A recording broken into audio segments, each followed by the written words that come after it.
আসসালামু আলাইকুম। গুপ্তবিদ্যার সন্ধান ইউটিউব চ্যানেলে সবাইকে সুস্বাগতম। আশা করি সবাই ভালো আছেন, আমি আল্লাহর রহমতে ভালো আছি। তো শিশুর কান্না নিবারণের তদবির, এটা বদনজরের কারণেই হোক, জিনের আসরের কারণেই হোক, অথবা যে কোনো কারণেই হোক, অথবা এমনি কাঁদিলেও তো শিশুর কান্না নিরাময় হয়ে যাবে ইনশাল্লাহ। তো ছোট শিশু বদনজরের দোষে কাঁদিতে থাকিলে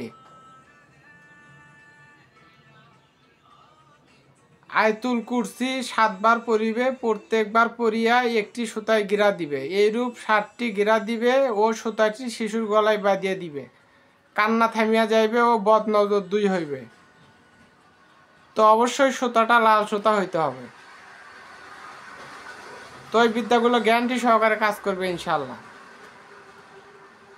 আর যাদের বিভিন্ন রকম সাধন ভোজন জিন পরি, যে কোনো জিনিস, যে কোনো বিদ্যা, যে কোনো আমল নেওয়ার ইচ্ছুক হইলে আমার সাথে যোগাযোগ করতে পারবেন, আমি দিতে পারবো ইনশাল্লাহ। আসসালামু আলাইকুম।